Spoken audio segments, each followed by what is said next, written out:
I don't think anyone would deny it when I say Smash Bros. Has come a long way since its beginnings. A clear indication is how the whole concept of the game basically evolved from being a Nintendo All-Star Fighter to a video game All-Star Fighter. From a glorified proof of concept all the way to a game known for the phrase "everyone is here," the Smash Bros. Roster has become insane at this point, featuring characters that once seemed like they'd be nothing more than dreams. A big part of that comes from the mind-blowing guest characters featured from non-Nintendo games. And then you look at the guest characters featured as assist trophies, Mii costumes, and spirits, and it all sounds like something that would be impossible to come true.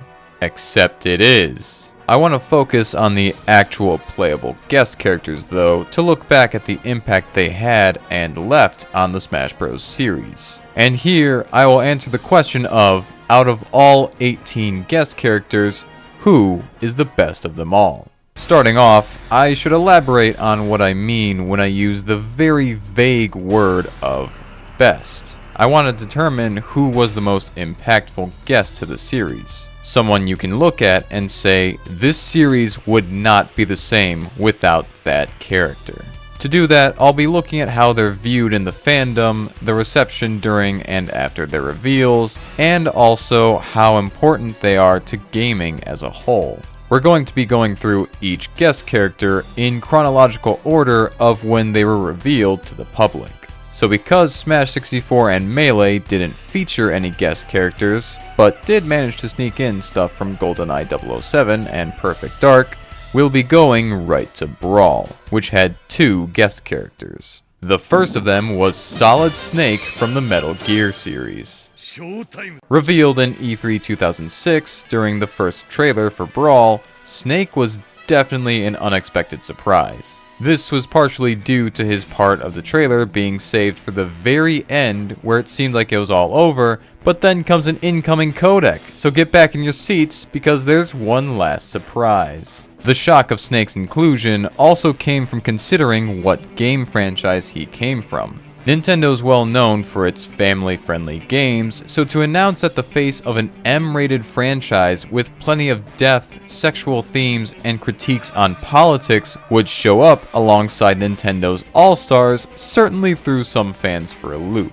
Snake was initially considered because of a request from the creator of the Metal Gear series himself, Hideo Kojima. Because his son was a fan of Smash 64 and asked if it could feature one of his dad's characters, Kojima reached out to Sakurai during Melee's development, wondering if Snake could possibly be added to the roster.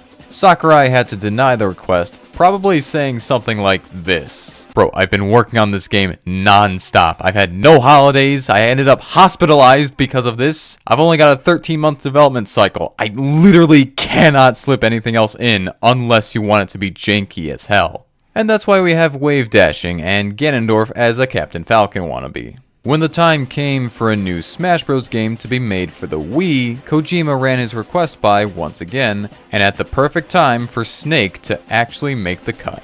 And boy was he done well. From the design being a composite of Solid Snake designs with some elements of Naked Snake from MGS3 thrown in as well, to the way he's portrayed in the Subspace Emissary, to his unique moveset with a focus on explosives and heavy physical attacks, to having an Easter egg that results in hidden codec conversations about each playable character, they clearly poured a lot of love into this character. And they kind of had to show they're capable of respectfully representing other companies' characters and to pay tribute to one of the most influential video game franchises of all time. I feel like the average Smash fan doesn't realize how important the Metal Gear franchise is to gaming. You know how people love it when games have good stories and engaging ways of telling those stories, usually through things like cutscenes, voice acting, and the gameplay throughout? The first game to really take that seriously and prove it's something that can be done well in video games was the first Metal Gear Solid. Other games attempted this, but often failed in one aspect or another. Metal Gear Solid doubled down on having movie-like elements and characters, as well as engaging stealth-based gameplay that wasn't afraid to get even crazier. MGS had a story and message like nothing else at the time, making it feel like something well worth experiencing. The Metal Gear series had already been a thing before that, but this game and the following sequels in the MGS series were on another level. So with all of that in mind, plus the joy he brought with his appearance in Super Smash Bros. Brawl, I think it's pretty clear why fans were upset after learning that he wouldn't be returning in Smash 3DS and Wii U. Snake was the only guest character in all of Smash Bros. To have been cut between games. The true reason as to why he and everything else Metal Gear was removed is unknown to the public. Perhaps Snake was only ever planned to be a one-time guest, or maybe that was influenced by decisions from Nintendo or Konami. One theory that may or may not line up based on time frames is that this was somehow connected to Kojima's falling out with Konami. But Snake would make a spectacular comeback in Super Smash Bros. Ultimate. He retained a lot of what he brought back in Brawl, but that was more than enough to satisfy his previously disappointed fans. There wasn't much added in regards to moveset changes or adding in new codecs for the remaining characters in Smash Ultimate, but he did come with a brand new series icon for Metal Gear. Back in Brawl, it was the Foxhound logo, which Kojima also uses as his personal logo. Now it's the famous Metal Gear exclamation point. This is the first time a series icon got a complete replacement, and considering the previous icon's association with Kojima, that kind of implies the Kojima versus Konami situation was the reason for Snake's absence in Smash 3DS and Wii U. Initially, Snake was going to be the only guest character in Brawl, until the game got delayed to fit in a newly greenlit character. Sega's Sonic the Hedgehog. Obviously, with a character as famous for being a rival to Nintendo's mascot himself, fans were going to wonder what this game would be like if they could have these two mascots fight in Super Smash Bros. He received a few votes on polls made by Sakurai on potential characters for a hypothetical second Smash game. He was requested for Melee by Sonic's creator before being turned down due to time constraints, much like Solid Snake. And then there was that famous Electronic Gaming Monthly April Fool's prank of Sonic and Tails in Melee. Get 20 kills in Cruel Melee to find out just how gullible you are. As time went on, more and more people would end up wanting Sonic in Smash, and that dream would finally be cast in Super Smash Bros. Brawl. Again, he was a late inclusion though. A few sacrifices had to be made, including being stuck into the very end of the Subspace Emissary like an afterthought, because he was one, and having a rather uninspired moveset. A lot of his moves are just him rolling around in his ball form in pretty basic ways, with a lot of his other moves being recycled from other characters. Some fans express their disappointment towards this moveset, but others are satisfied just having Sonic in the first place. He's the first ever guest to be treated like something even more special because he returned for Smash 3DS and Wii U while Snake didn't. Sonic has stuck as part of the roster ever since his debut, making him a series staple at this point. Speaking of Smash 3DS and Wii U, now's a good time to segue into the 5 new guest characters introduced in those games' shared roster. This was the start of every new character getting their own reveal trailers, increasing the hype they'd receive upon their official announcement. And what better way to kick that off than with Animal Crossing's Villager. Wait, he's first party. I mean with Capcom's Mega Man. In a similar vein to Snake's announcement in Brawl's first trailer, Mega Man was saved for the end of the first Smash 3DS and Wii U trailer. Unlike Snake though, who'd get an individual trailer later on, this was Mega Man's full reveal trailer played right after the technical first trailer. The trailer was easily one of the most exciting ones out of all of the Smash 3DS and Wii U trailers. There were a ton of references, callbacks, And the way they showcased his moveset being composed of various robot master abilities was brilliant. Mega Man had been in a similar situation as Sonic in the Smash Bros. Fandom before his inclusion. Mega Man received the same amount of votes as Sonic in the Smash 2 polls, showing there was some outcry for this character. In Brawl's time, however, demand for him increased, with a lot of fans thinking if there were to be a third guest character in Brawl, it would and should be Mega Man. This didn't happen, but the fan demand kept growing. I remember the days when people would post videos of their top 10 characters for the next Smash game after Brawl, with a lot of them including Mega Man, usually very high on their lists, often getting the #1 spot. And it's pretty easy to see why so many people would gravitate towards the idea of Mega Man in Smash. The Mega Man series was one of Capcom's most heavily beloved franchises and spawned so many sequels and spin-offs you'd think it would never die. Unfortunately, the Mega Man series, particularly the classic series, started to fade away in the 2000s, with a lot less titles made and some pretty poor decisions being made on Capcom's part. It seemed like Mega Man was dying, but fans stayed hopeful that his luck could change and he'd make it into the Smash Bros. Family. I think a big part of that also has to do with how tied classic Mega Man is to Nintendo. So many Mega Man games were made for the NES, making some view him more as a Nintendo classic. Thankfully, Sakurai recognized this and was able to work with Capcom to get the Blue Bomber into the game. More impressively, Sakurai made a moveset that utilized many of his abilities throughout his history, while also making his general gameplay and movements feel like it was almost one-to-one with how they are in the classic Mega Man games. It was an unbelievable way of paying tribute to a character with a rich history and die-hard fans. But keep in mind how hard the Mega Man series is. This should help explain why some Smash fans don't enjoy playing as Mega Man. The way he moves and fights is like a retro platformer character, not like a traditional Smash character. This makes it difficult for some unfamiliar with Mega Man to get used to how he plays, with some going as far as saying he needs a full moveset rework. But for those more familiar with Mega Man, or those who can adapt to such a different playstyle, he ends up being a really fun character that brings a smile to those players' faces. The following year after Mega Man's reveal, E3 2014, there would be a bonus Smash Bros. Presentation where we'd get the last new guest character in the main game's roster.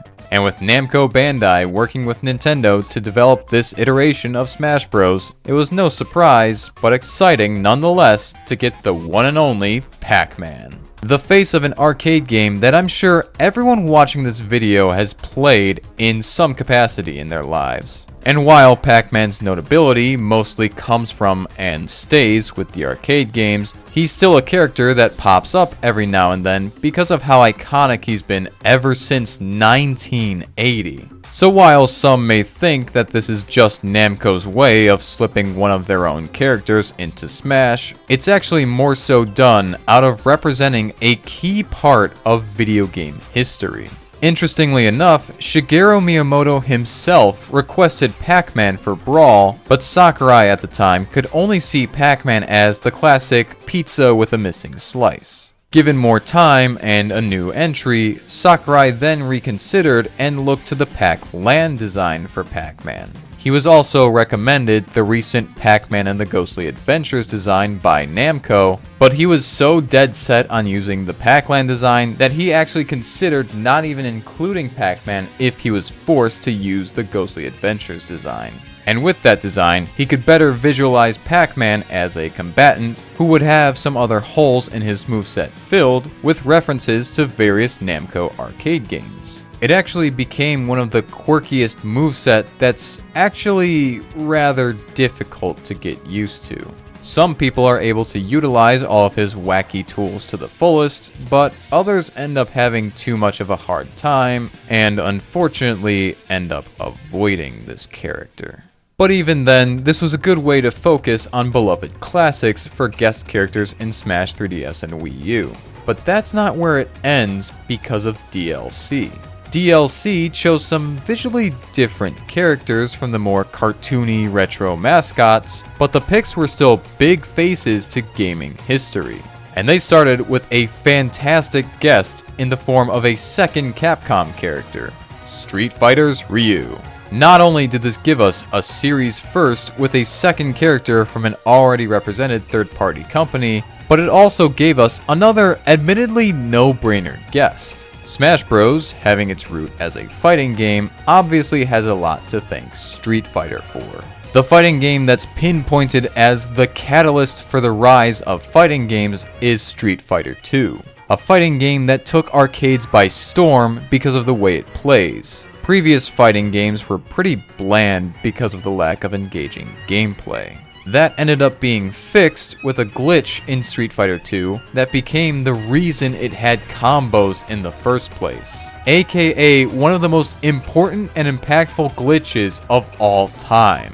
Wave dashing's got nothing on this. Combos helped bring a more exciting edge to fighting games, giving new techniques to learn, which, in turn, would bring more pride from involvement and excitement to each match. From there on, if new fighting games didn't have combos, they weren't worth your time or quarters. Thus, practically every fighting game after it either directly or indirectly thanks Street Fighter 2. This also includes Super Smash Bros. Because the big fighting game craze after Street Fighter 2 had fighting games in Sakurai's mind. Fighting games for some were seen as too difficult to pick up and play for new players, which was the main idea behind Super Smash Bros. Sakurai asked himself the question, how can I make a beginner-friendly fighting game that also appeals to hardcore players? So yeah, throwing in the face of fighting games was a great way of paying tribute to the origins of the rise of Smash's genre. Potentially, if there was no Street Fighter 2, there might have been no Super Smash Bros. Speaking of tribute, Ryu was a character they went the extra mile with when crafting his moveset. The attacks themselves are pretty obvious considering he already has his own fighting game moveset, but the way he plays in Smash Bros. Was specifically designed to mirror elements of Street Fighter. Street Fighter games are 6-button focused, with 3 buttons for light, medium, and heavy punches, and 3 buttons for light, medium, and heavy kicks. Smash is mostly a 2-button game, so Sakurai came up with the creative solution of making you tap the button on standard attacks for light attacks, and hold the button for medium attacks. Ryu also has heavy attacks for his smash attacks, the ability to cancel most moves into special moves, and the option to do the classic Street Fighter special move commands to use stronger versions of his specials. It makes for a moveset that will leave newer players a bit confused, but take the time to practice and get tricks down to muscle memory, and you have yourself a super fun character. Also, bonus points for giving him 2 final smashes. Before getting into this next character, I want to know if any of you watching remember this. Hey guys, would've been awesome in Brawl if they put in Cloud from Final Fantasy VII? Yeah, that actually happened. Cloud Strife from Final Fantasy VII.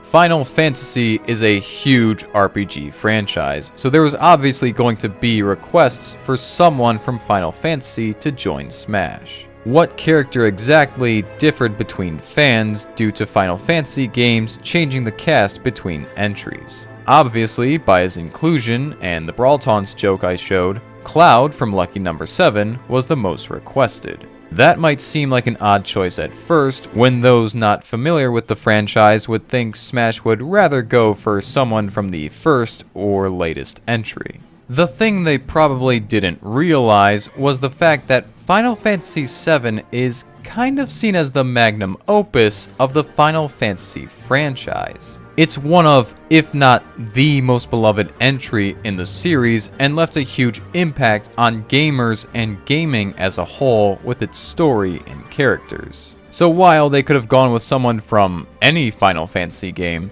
there was only going to be one correct answer for which game to pick if they could only pick one. Still, requested or not, this was a reveal that caught everyone off guard. A character people wanted, but never really expected. A character who was pretty much a PlayStation exclusive with, at the time, no appearances on a Nintendo console. This helps show that this was no longer about promoting Nintendo. It was about showing love for gaming as a whole. But it was no easy task to get Cloud in. Square Enix is known for being difficult to work with. They know the impact of their IPs, so if anyone wants to use their characters or anything, they charge a pretty penny. This meant Cloud's DLC pack kind of got the short end of the stick. There were only 2 FF7 songs included in his bundle, and Cloud was only voiced in Japanese in all language settings. These, along with the obviously low-budgeted reveal trailer, showed that they were pretty tight on DLC budget because of his inclusion. Still, they got the monumentous accomplishment of just getting Cloud in general, something that other games like Soul Calibur 2 and PlayStation All-Stars failed to do. And Cloud as a playable character was also a lot of fun. For a character with a big, heavy sword, he's actually a lot speedier with some great combo potential and the ability to upgrade special moves with his limit meter. Although he ended up being a little too good, resulting in some nerfs done to better balance him when he returned for Super Smash Bros. Ultimate. And of course, I have to mention that the base game added nothing new from the FF7 franchise. No new music, no new spirits, aside from Cloud's, which were just his Smash Ultimate renders, and Cloud was still only voiced in Japanese. Remember, I said the base game of Smash Ultimate. We're not there yet. Now to close off Smash 3DS and Wii U's guest characters with the quote-unquote fighter ballot winner. At the time, we were to believe that the winner of the ballot was Platinum Games' Bayonetta. This reveal was immediately followed up with a lot of questions. Bayonetta had some significant outcry, but in comparison to other highly voted on characters like King K. Rool, Banjo Kazooie, and Bandana D, Bayonetta wasn't anywhere close. After her trailer, we were told that she was apparently the #1 voted character in Europe and among the top 5 in the US, both of which among realizable fighters. It wouldn't be until 5 years later that it would be confirmed that this was all one big lie, because apparently the real winner of the fighter ballot was Sora. I guess he wasn't realizable at the time. But then you look at patch data in Smash 4 and see that between Ryu and the announcement of Cloud, there was in-game data suggesting that Ike and Zero Suit Samus's data were duplicated, likely to serve as bases for Cloud and Bayonetta respectively. How soon was this? 2 weeks after the announcement of the fighter ballot. Talk about a rigged ballot. Yes, we ended up getting many highly requested fighters from the ballot in Smash Ultimate, but for Smash 3DS and Wii U, this felt like a slap in the face. The controversy with Bayonetta didn't stop there. Bayonetta was the second character to come from an M-rated franchise, with lots of gore, swearing, and sexual themes. Toning all of this down isn't that hard conceptually, but it still makes this a rather jarring choice for a new guest character. The Bayonetta series is also a hack-and-slash series focused on keeping up long combo strings. This meant that they wanted to keep this long combo-focused style when implementing her into Smash Bros. This was incredibly problematic because when other characters can't typically land such long and difficult to escape combos, it puts her in a class of her own above everyone else. Add a counter move where Bayonetta can either negate all knockback or slow opponents down temporarily with better timing, and she easily became the most overpowered character in Smash 3DS and Wii U. Bayonetta had to get nerfed in the final patch of Smash 3DS and Wii U, and upon seeing that she was still pretty broken in an official Smash Ultimate tournament held by Nintendo before the game's launch, she got nerfed even more upon Ultimate's official release. She can still do some of her hack-and-slash-esque combos, but not as reliably or effectively as she could in Smash 3DS and Wii U. Which makes it all the funnier because now it's rather rare to see players using Bayonetta in Smash Ultimate. That could just be me, but if not, then that's a clear indication that Bayonetta lost what made her fun after all the nerfs. And even then, wasn't seen as fun when fighting against her without the nerfs. The great legacy of the ballot winner, am I right? And now we enter the Smash Ultimate era, where we got every previous guest back, along with that amount being more than doubled with new guests. This game gave us a total of 11 new guest characters, which I can't stress enough how insane that is. Though I kind of consider it to actually be 10 new guests, considering how linked the next two are. Simon and Richter Belmont from the Castlevania series. Konami actually came back swinging in Smash Ultimate. Snake was already good enough, more than good enough, but then we got another Konami franchise that was treated with so much love.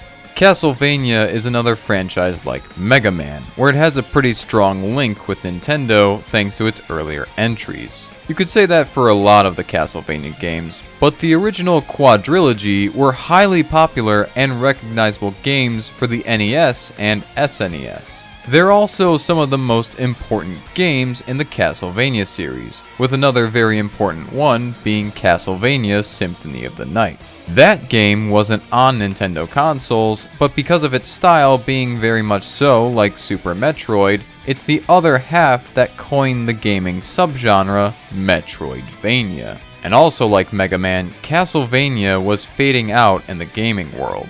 Konami pushed focus on Castlevania towards the Netflix series and pachinko games, so if one thing was going to give this franchise a little more love, it would have been from having a character in Smash. One question was who that character would be. Many requested Simon Belmont, the protagonist of the first Castlevania. He'd be the most recognizable and take a lot of influence from the classic Castlevania games. The other most requested was Alucard, specifically with a focus on Symphony of the Night for his moveset. Both were considered by Sakurai, but in the end, Simon was made the playable character, while Alucard still got some representation as an assist trophy. But that's not all, because for a total of like 5 months, this game tried to glorify clones a bit by labeling them as Echo Fighters. It was more so a way of making people excited for less diverse newcomers due to the team already having their hands full bringing everyone back from before. To help sell that idea, they actually gave us a second Castlevania rep, Richter Belmont, who would play identically to Simon. They were announced back to back to help make Richter's inclusion feel more like a bonus than filler. Richter was another recurring Belmont, specifically in some of the 90s Castlevania games. He also shared the same playstyle as just about every other Belmont, so making him an Echo Fighter didn't feel out of the ordinary. Instead, it actually makes more sense since some of Simon's moves came from some of Richter's moves in Symphony of the Night. As for the rest of the moves and the overall playstyle, I again compare them to Mega Man because the team was dedicated to make them feel almost exactly the same as in the Castlevania games. Their whole focus is distance because mobility and aerial mobility serves as a weakness. Most of their moves focus on their vampire killer whips, which then allow you to follow up and keep greater distance with sub-weapons used as special moves. This makes for an interesting playstyle that can be a lot of fun when mastered, but it's also heavily criticized as one of the least fun playstyles to fight against. Some will only ever spam projectiles when using these characters, which makes people want to distance themselves from these characters. It sucks to say because of how much love you can see from these two and their many callbacks. And to close out Smash Ultimate's base roster, we have one more third-party Echo Fighter, but one that feels like an exception to the Echo Fighter status. Another Street Fighter rep in the form of Ken Masters. Including Ken makes a lot of sense, since in terms of fighting games, he is more or less the original Echo Fighter. He and Ryu were the only playable characters in the original Street Fighter, but they were more so different skins of each other than completely different characters. They shared the same moveset and carried that over to Street Fighter II as well. As the Street Fighter series progressed, Ken would begin to adopt some of his own moves while still retaining a lot from Ryu, making him more like a Smash Bros. Semi-clone. Think like how Luigi became more distinct from Mario with every succeeding Smash game. This same idea was brought over when bringing Ken into Smash Bros. He was stuck with the Echo Fighter label, but had more distinct features that could make him worthy of losing that label. I mean, the fact that Ken is labeled as an Echo Fighter, but Dr. Mario isn't, raises a lot of questions. And Ken's personal nuances give him a very different feel from Ryu. Ryu is more varied, focusing more on landing a combo with light attacks, maybe also some medium attacks, and finishing with heavy attacks. Ken's got a greater focus on keeping damage coming with combos because he has a lot of multi-hit attacks and kicks designed to keep opponents close until you're ready to finish the combo with something a bit heavier. Because of that, Ken doesn't have the same kill potential as Ryu. He instead relies more on keeping his combo game up so the enemy percent keeps coming until you get them to kill percent. I feel like a lot of players still see him as a second Ryu, so those who already found Ryu to be too difficult to learn automatically brush off Ken. But Ken brings a very different style than Ryu, even if some moves and animations are shared.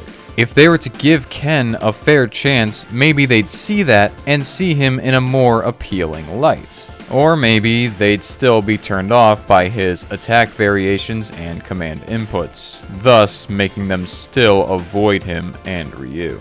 It's pretty sad, but for those who understand Ken and Ryu, they can have themselves a blast. You may have noticed that I just finished talking about everyone up to Smash Ultimate's initial release roster, but we still have 8 more guests to go. Smash Ultimate DLC went pretty hard and came so close to doubling the amount of guest characters. Fighter Pass 1 was one away from being entirely guest characters, with the first one of them being announced before Smash Ultimate even released. And that first one was someone you never saw coming, Joker from Persona 5. This was definitely one of the more out there guests. He's one that you can still find reason for because of how loyal of a fan base the Persona franchise has, and based on how beloved Persona 5 specifically has become. So that kind of answers that same question of why him specifically that some may have had when Cloud was announced as the Final Fantasy rep, but there's a little bit more to this. The Persona franchise is actually a spin-off of the Shin Megami Tensei franchise, which has no representation in Smash Bros. That makes Persona the first ever spin-off franchise to get representation in Smash over the franchise it branched off of. It does admittedly make the whole decision of Joker in Smash a bit strange, but I guess it was just a lucky turn of events because of Sakurai's admiration for Persona 5. He has openly admitted to being a fan of the game and used some stylistic choices from that game when making certain elements of Smash Ultimate.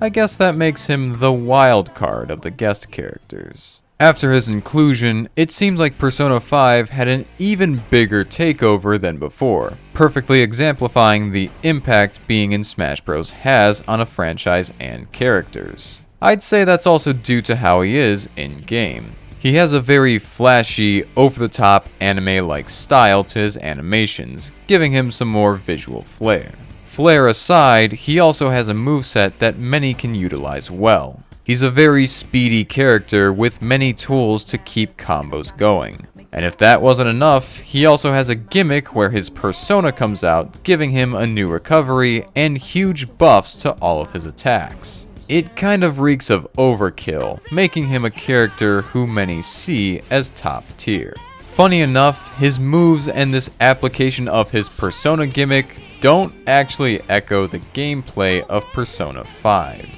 It's mostly all original stuff brought together to make an interesting character who fans will see as worth their time and money. That's actually something you see a lot in Smash, but it's very common with RPG characters like Joker, considering how different RPG games are from fighting games. So they kind of just made their own thing, using the face of Persona 5, and while sticking in a ton of references and Easter eggs to the Persona series. And would you look at that, the character after Joker was yet another RPG character, but arguably one that was more recognizable and carried greater significance to gaming.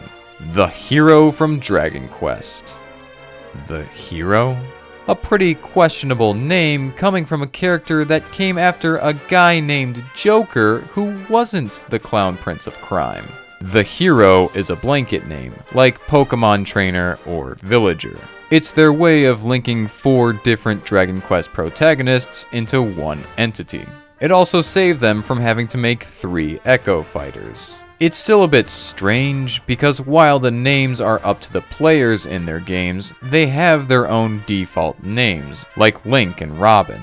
They didn't call each of these 4 characters in one Minecraft person, so it's a bit odd they went this route when naming this character. But either way, here's the hero. Or the heroes. The default is the Luminary from the most recent Dragon Quest at the time, Dragon Quest XI. To make the character a little extra special, they also gave us 3 other heroes from previous games as alternate skins. There's Erdrick from Dragon Quest III, Solo from Dragon Quest IV, and 8 from Dragon Quest VIII.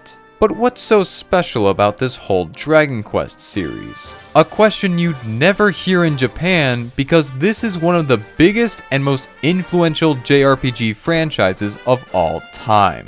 Dragon Quest is basically the pioneer of RPG games, so the other RPG titans in Smash, like Pokemon and Final Fantasy, would be nothing without Dragon Quest. And speaking of that RPG style, the hero is arguably the best character at bringing RPG gameplay elements into Smash. Again, RPGs are hard to translate into fighting games like Smash, but the hero achieved this with a few crazy ideas. Firstly, there's a 1 in 8 chance of landing a critical hit on a smash attack, which greatly increases the damage and knockback if landed. Most of the hero's special moves are chargeable and become different attacks with different strength and abilities based on how long you charge them. Kind of like taking the time to level up certain abilities or moves. But then there's what has to be the most insane move in all of Smash Bros. The down special. This move activates a move command box where you can pick one of 4 randomly selected moves or enhancements to use. This gives the hero a crazy amount of attacks and options to play around with. Some of them aren't all that powerful, but others pack some incredible power and utility. These magic attacks used for all of the hero's special moves, including the command select, all come at the cost of MP. You have a max of 100 MP, and different moves require a different amount of MP to use. MP will then come back as time goes on, or you can build it back faster by dealing physical attacks, which again are still stupidly strong. Because of that, if you play smart, the hero doesn't really have a weakness. As long as you keep an eye on your MP and don't go too crazy with too many risky strategies, he'll feel like the most overpowered character in the game. That, along with all of the randomness to him, makes some people try to push the hero away for being an unfair character. You still have to be strategic when using him for the most part, so going as far as to try banning the hero is a bit overboard. Besides, the hero's just a lot of dumb fun. How could you not love that? The hero was who kicked off Nintendo's presentation, while they closed it with another highly requested guest character, Rare's Banjo and Kazooie. Banjo and Kazooie have been requested ever since Smash 64. A lot of that had to do with timing, because before the turn of the millennia, Rare used to be a part of Nintendo. That's a big reason why they were responsible for giving us the Donkey Kong we see today, along with a lot of other classic and beloved franchises from the SNES and N64 era. One of their most beloved franchises at the time, and still to this day, is Banjo Kazooie, a series primarily focused on 3D platforming with a collectathon focus and a lot of influence from Western cartoons. Seeing how Banjo and Kazooie were listed in and voted on in the Smash 2 polls, and still close to Nintendo, it seemed like they could have had a shot at being in Melee. Unfortunately, during Melee's development, Rare was bought out by Microsoft, making collaborating to include Banjo and Kazooie much more difficult. Fans would still voice their opinions, saying that Banjo and Kazooie were better off with Nintendo and should find a way to return to their old family in Super Smash Bros. It would take 20 years of requesting this bear and bird duo before they'd finally get their dreams brought to reality. A dream that was shared by folks at Rare who expressed their joy upon their announcement. They even got Grant Kirkhope as a guest composer to make a new Spiral Mountain arrangement for Smash Ultimate soundtrack. It was fantastic! Banjo and Kazooie made for a character, or characters, that blended very well with the cast. They didn't come with any big gimmicks, but still had the overall moveset design and lovable animations that it was almost like they were here the whole time. Instead of being over the top, it was more like a breath of fresh air, knowing that the demands weren't necessary anymore. These old friends had finally come home. With 3 guests in a row, fans were wondering if that momentum would continue. Their questions were answered with a mistakenly left trademark indicating that the next DLC character would be a new guest from SNK. So with that in mind, it was pretty clear who was up next. Terry Bogard from Fatal Fury and King of Fighters. SNK is a company known for many fighting games, with Terry Bogard acting kind of as their mascot. SNK is obviously a huge name in the Fighting Game Hall of Fame, but a huge quantity of fighting games wasn't the key to getting there. It was the quality and distribution of those games. SNK had their games in the arcades, but they also had their own consoles as well. The Neo Geo family of consoles helped bring fighting games to the homes of many fans, including fans in areas of the world that didn't see many fighting games in the 90s, like South America. They even had a console that was basically the Nintendo Switch long before the Nintendo Switch. The importance of SNK is also something that impacted Sakurai directly.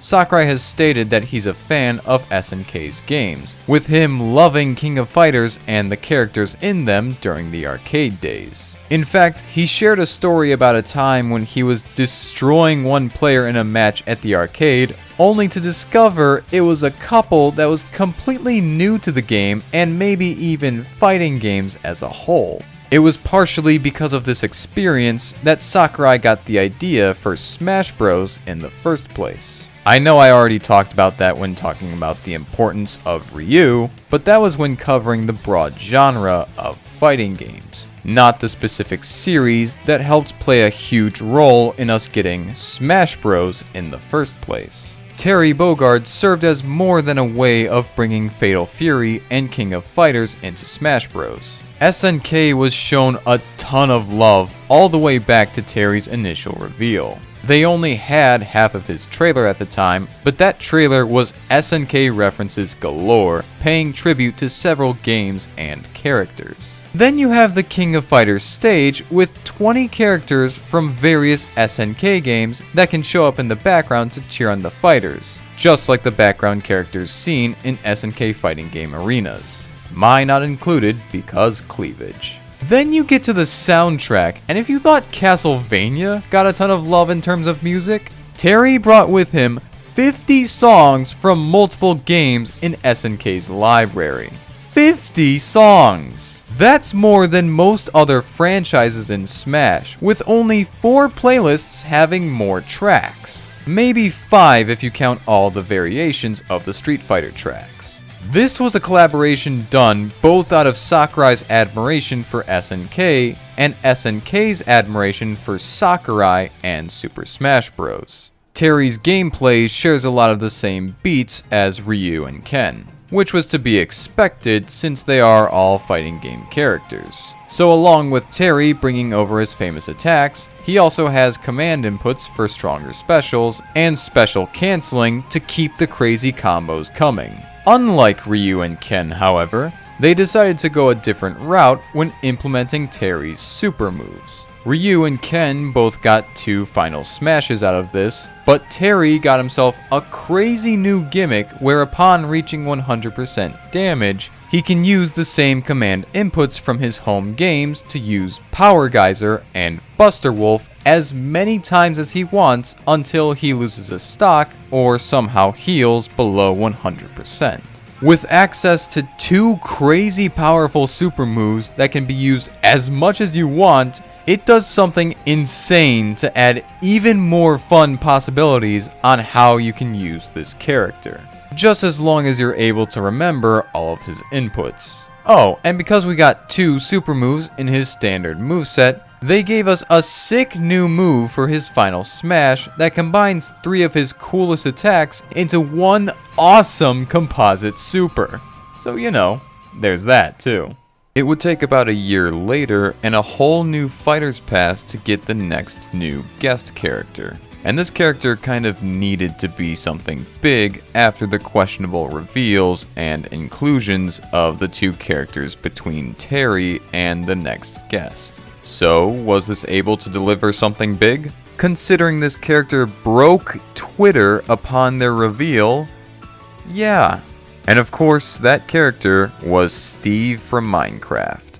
Minecraft representation in Smash was heavily debated amongst fans ever since Minecraft took the world by storm. The main arguments against Minecraft representation mostly came from views of the Minecraft fanbase and exposure throughout the years. It's been heavily criticized for having a rather young and toxic audience thanks to its reputation online. Some see it as a minimal effort method to grow a fan base of children on the internet. After all, it's no secret that Minecraft is and has been one of the most searched and viewed sources of content on platforms like YouTube. But that also highlights why it should be worthy of representation in Smash. Not just to lure in children and get more of their parents' cash, but because Minecraft is a monumental video game. If you somehow don't know, Minecraft is the highest selling video game of all time. It's a little over a decade old, and it still beats other gaming titans like GTA 5, Tetris, and even the original Super Mario Bros. With that in mind, yeah, I'd say Minecraft does deserve to be represented in Smash.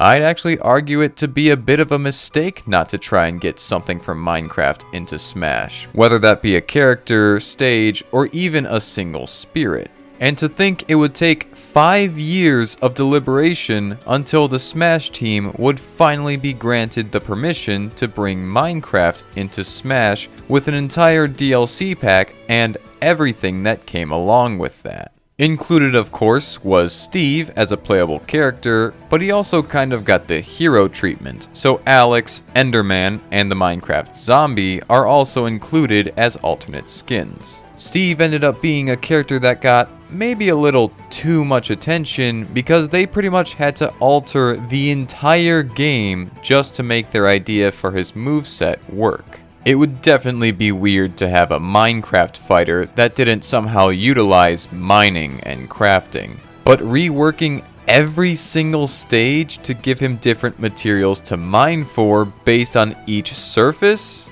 Maybe that's a bit too crazy. But they pushed through, and it made for an interesting aspect to his moveset. Whether or not it was all worth it though? It helps when he has moves that require materials to make certain items or upgrades, but as a feature in a fighting game moveset, I'd argue it doesn't work.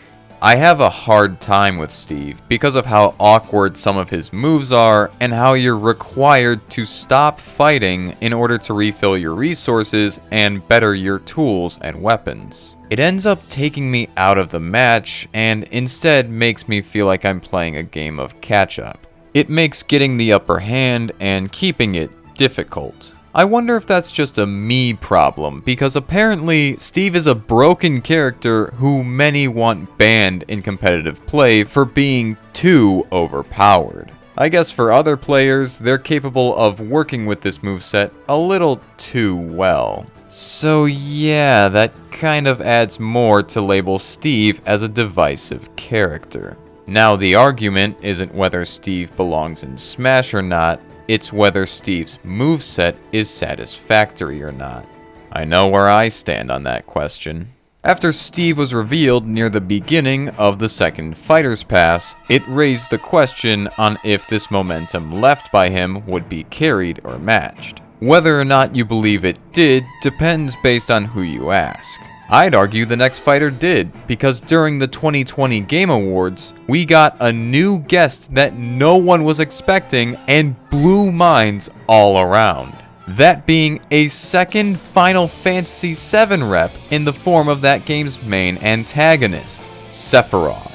Just from that reveal alone, it was clear that this was a godly accomplishment. A second rep from a series that the parent company is super stingy over? A character who obliterated not only Smash Ultimate's final boss, but also just about every last fan rule for what characters can be included? An iconic gaming character held as one of the most beloved gaming villains of all time? Yeah, Sephiroth was certainly a special character.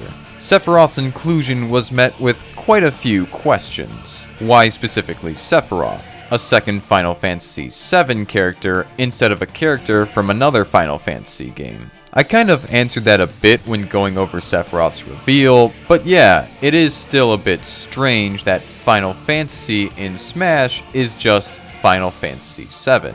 I'd like to believe this comes from both the stinginess of Square Enix and a potential compromise reached by Nintendo and Square. I previously mentioned how difficult it had to have been for them to get Cloud, so now imagine how hard it was to get him back in Ultimate. Potentially, they reached an agreement to bring over all Final Fantasy VII representation from Smash 3DS and Wii U without players having to pay for it again. But later down the line, they'd have Sephiroth as a purchasable character to bring over what was lacking. Things like more music tracks and actual spirits. Or, based on the timeline of DLC planning, Sakurai tried to get Sora, but got Sephiroth instead as a compromise before they actually got the go-ahead for Sora. Which explains why Sora was thrown in all the way at the end of the second Fighter's Pass, and why the second Fighter's Pass has one more fighter than the first. The question of how this happened? Again, probably through lots of deliberation and compromises, but also because of how successful Smash Bros. And Cloud in Smash 3DS and Wii U were. Square knew Sakurai would be able to handle their IP's rights, and that they'd bring in plenty of sales. Sales aside, boy did Sakurai work some magic with Sephiroth. Thanks to Sephiroth, Final Fantasy VII also got a second stage, more than 2 music tracks, including remixes and tracks from the Final Fantasy VII Advent Children movie, spirit battles, and official FF7 artwork for them. Even Cloud gained something from this, with a reskinned Final Smash if you're using his Advent Children costume. Back to Sephiroth, his gameplay is pretty great. He exudes final boss energy with his animations and strength. Some of his moves hit like a truck and are made extra terrifying due to the range he has with his 8-foot sword. He isn't all-powerful though, because they made sure to give him some noticeable end lag on moves and make him as light as Kirby for the sake of keeping him balanced. Even then, the drawbacks aren't super noticeable, keeping him from being held back. It makes for a really fun character with moves and energy that make you feel like you're playing as the Sephiroth from Advent Children. Makes sense considering his whole trailer was Advent Children references galore. And let's not forget the Sephiroth challenge. On the Sakurai Presents video demoing Sephiroth, his release date was given, but along with that was the announcement of an update that same day where you could unlock Sephiroth after the presentation, a few days before his official release. In order to take advantage of this limited time offer, this update added a new mode called the Sephiroth Challenge. If you missed the feel of unlocking characters with how DLC character releases worked, this mode brought that back. Due to Sephiroth's final boss reputation, this mode has you face off against Sephiroth in a stamina match, where upon defeating him, you unlock Sephiroth, his stage, and the added FF7 music tracks. This had 3 difficulties: easy, medium, and very hard, but you only had to beat 1 in order to unlock everything. It was a super neat extra thing that they didn't need to add, but helped make Sephiroth's inclusion extra special. It was still cheesable, but fun nonetheless. That mode is unfortunately no longer available, but you can always recreate it yourself. I did, and made it even harder by giving him 999% to my 150% on a stage where you can't spike him or push him into the blast zone. How's that for a Sephiroth challenge? You know what felt a bit lacking in terms of guests? Surprisingly, it was a second guest character from Namco Bandai. Yes, that seems like an odd thing to see as lacking when there are plenty of other important video game companies that don't even have a single rep in Smash, but Namco had been working on the Smash Bros. Games ever since Smash 3DS and Wii U. Yes, Namco had Pac-Man, but their work made them pretty deserving and expected to have someone else of their own. And to think we'd have to wait until the second to last character added into Smash Ultimate for this to be met. That was when we got Kazuya Mishima from Tekken.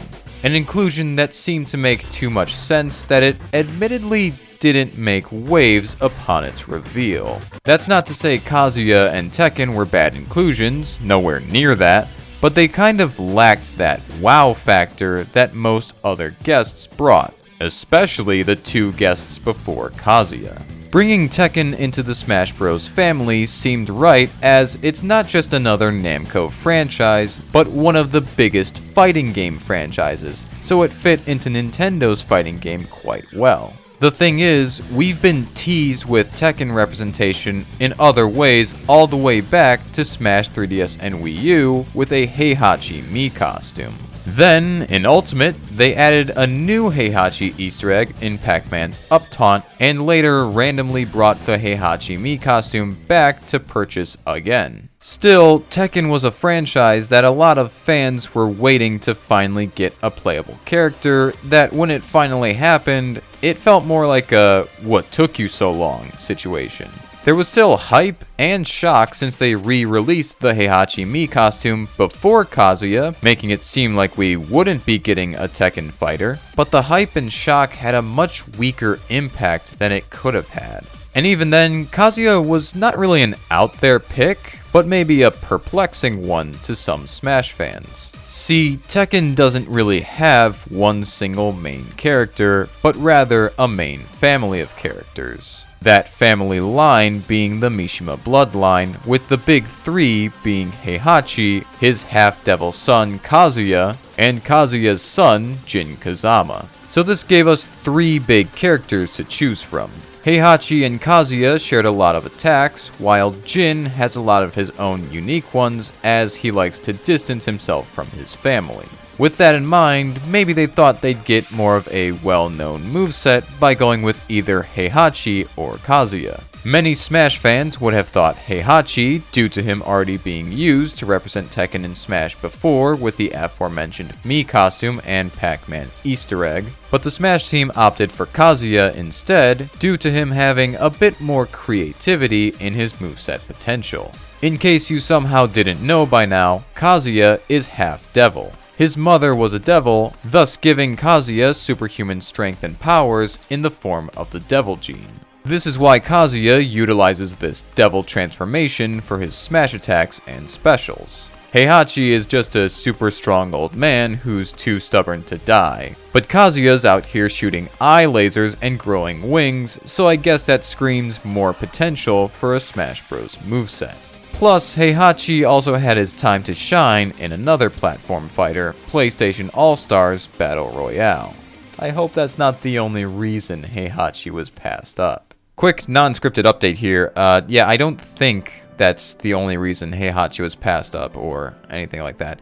I think one of the biggest reasons that I didn't mention before, because this script actually is rather old, Heihachi's voice actor actually passed away in 2018. And after this, as a sign of respect, it seemed that Namco decided to actually retire the character of Heihachi. This is likely why there aren't any voice clips for Heihachi in Smash Bros, despite him appearing in the Mishima Dojo stage. And it's also the reason why Heihachi isn't anywhere in Tekken 8. Yes, the story of Tekken 7 ended with Heihachi being killed by Kazuya, but as I mentioned before, he's a character who has been too stubborn to die, but it seems like now, because of the actor passing away, they decided to actually have this be a permanent thing. So this could have actually been a factor that also made them go with Kazuya instead, as even if they wanted to go with Heihachi, which they actually considered Heihachi back for Smash 3DS and Wii U, they wouldn't want to now because of this whole idea of wanting to retire the character out of respect for the voice actor.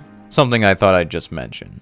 The Devil Gene isn't the only thing Kazuya's got going for him, because he ended up being the most complex fighting game guest character in Smash. Kazuya has maybe too many attacks. He has plenty of attacks and combos in Tekken, but they really wanted to fit as many as possible in Smash. To do this, they gave him 8 different standing tilt attacks. This means he has a lot of potential for what he can throw out and string together. They also threw in some command inputs to do his signature Tekken Wave Dash and Electric Wind God Fist just for good measure. They did some sillier things like making one of his most complex combos his standard jab, but also some awesome things like throws with similar camera effects to that of Tekken throws. He's also got a Tekken Rage gimmick because I guess they needed to throw in that too. They really didn't know when to stop with this moveset. Kazuya, being this huge bag of tricks character with a lot of power to boot, ended up being a fighter that can be pretty tough for a lot to manage. That's not too surprising considering he's probably more complex than Ryu, Ken, and Terry combined. Still, when people master Kazuya, he can be a serious threat. Even past the fact that a Kazuya CPU set to level 9 is insane even for level 9 CPU standards, players who use Kazuya in competitive show that he's a near unstoppable threat when mastered. It's gotten to the point where people wanted to ban him along with Steve. Those two are just that crazy. There is still a skill ceiling to get past though, so it's not really a case of pick this character up randomly and decimate everyone that comes near you. Kazuya can be pretty brain-boggling without practice. But who knows, maybe you'll get the hang of Kazuya and find yourself winning with him. Just be prepared to be disappointed once you get to his victory screens. Why they thought it would be a good idea to give him no victory theme, I have no idea. All good things have to come to an end though. But how would they approach ending DLC for Smash Ultimate? There wasn't a big rigged ballot this time, so how did they decide to close it out? By this point, just about all fan rules had been completely shattered, right? Well, there was still one that didn't last long, as it was finally broken by the final impossible character, Sora from Kingdom Hearts. Whether you like Sora or not, this inclusion was still objectively big and impressive because there were always doubts on whether or not he'd get a chance because of his parents. More specifically, everyone was concerned when it came to Disney because yes, Sora is a Disney character in Smash. Disney's obviously known for not video games and also being high off its own fumes. Calling Disney a colossal company would be an understatement, but that also means they often demand a lot of control and money if one were to consider using their IP. Strangely enough, Disney was rather lax about the idea of Sora in Smash. It was the other parent that was being overprotective. If you aren't familiar with Sora or Kingdom Hearts, it's a collaborative spin-off between Square Enix and Disney, merging the worlds of Final Fantasy and Disney's many franchises. Sora was made to be an original protagonist, fighting alongside Goofy, Donald Duck, and various other Final Fantasy and Disney faces. Because of this, Sora is half Square, half Disney. Would someone this closely linked to Disney still be considered a viable contender for Smash Bros? It seems many people didn't care, seeing how Sora was apparently the true winner of the Smash 3DS and Wii U fighter ballot, despite what 2015 Sakurai would have you believe. Watch him come back in 2027 revealing someone completely different was the ballot winner. He lied to us about that once. Who says he didn't do that again?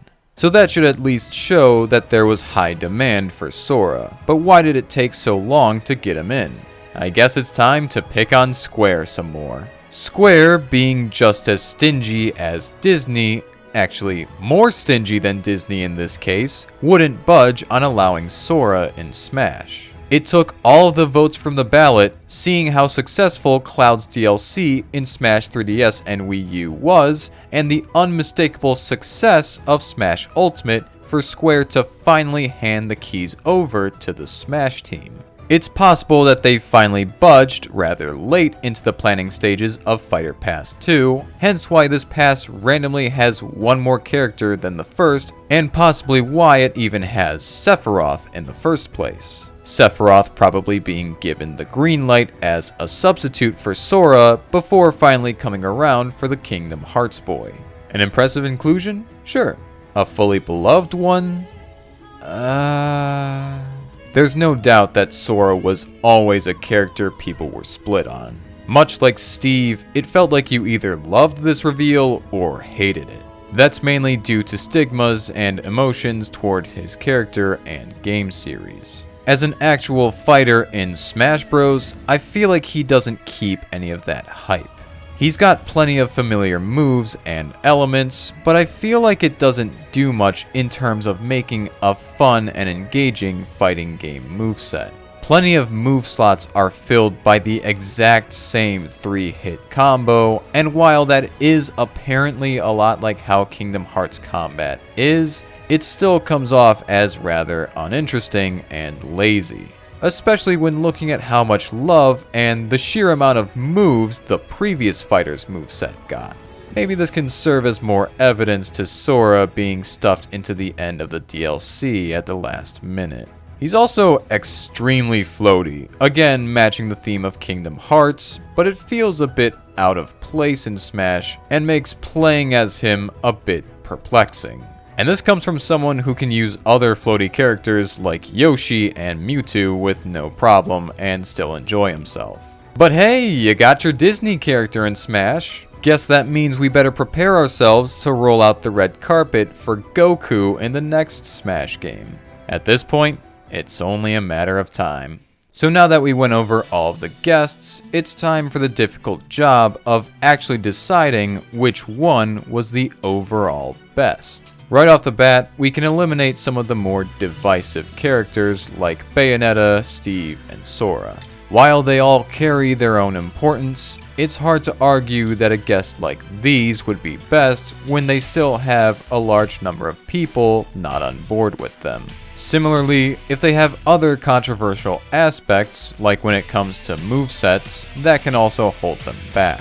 So characters like Pac-Man, Simon, and Kazuya would also have a harder time of earning that title of best. Gameplay is most important when it comes to the actual game part, so if fans believe some aspects don't work well, it lessens the love and impact of the guests over time.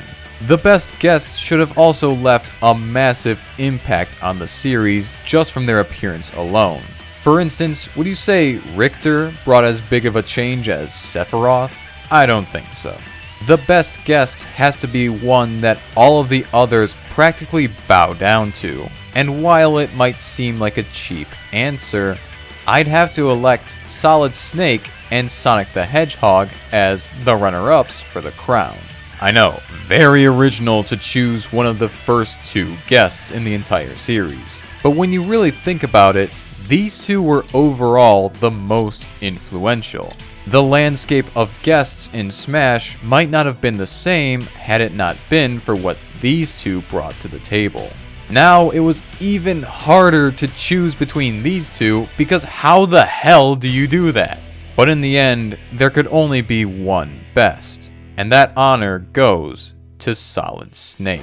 And it's hard to explain, but it just feels right in so many ways saying that. Again, if you aren't aware of just how important Metal Gear and Solid Snake are to Smash and gaming as a whole, you might think this decision doesn't go beyond Snake being the first ever guest. So many games look to the Metal Gear series for inspirations on how to stylize and present their games and their stories. To say this series always strive to go above and beyond would be an understatement. So to see so many games and developers take inspiration from that is nothing less than an honor. Sakurai deciding to represent this beloved series in Super Smash Bros. Must have put quite a lot of pressure on him. Sakurai had no guest baseline due to this being the first guest, so he handled this the only way he knew he could, as a fan.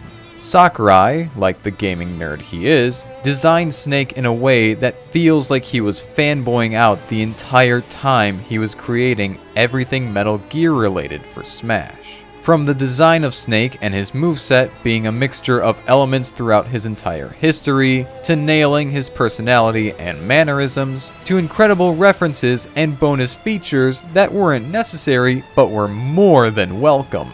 This was Sakurai embracing the memes passed on to him from Metal Gear. The drive to go above and beyond for a franchise that always went above and beyond. This created the baseline that Sakurai was capable and more than willing to go the extra mile with any and all guests. And doing that with Metal Gear and a face as big as Solid Snake definitely caught the attention of many. Case in point, Sega.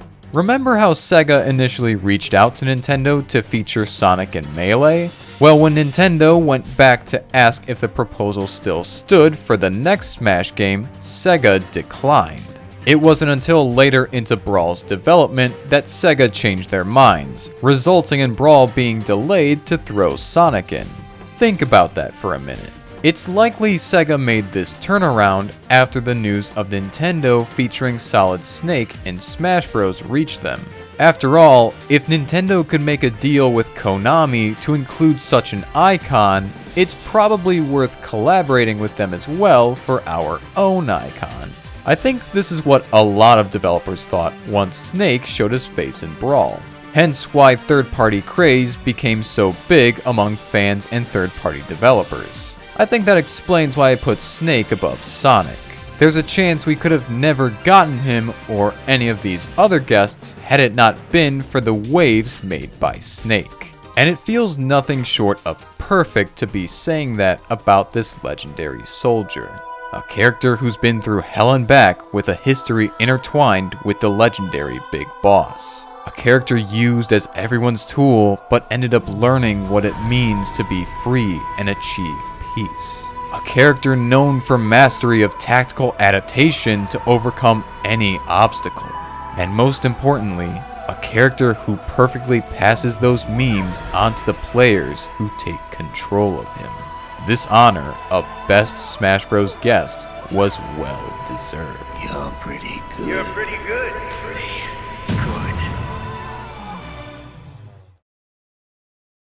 But what do you think? Who do you believe is Smash's best guest character? What are your thoughts on all of the guests? Let me know in the comments below. As always, thank you for watching.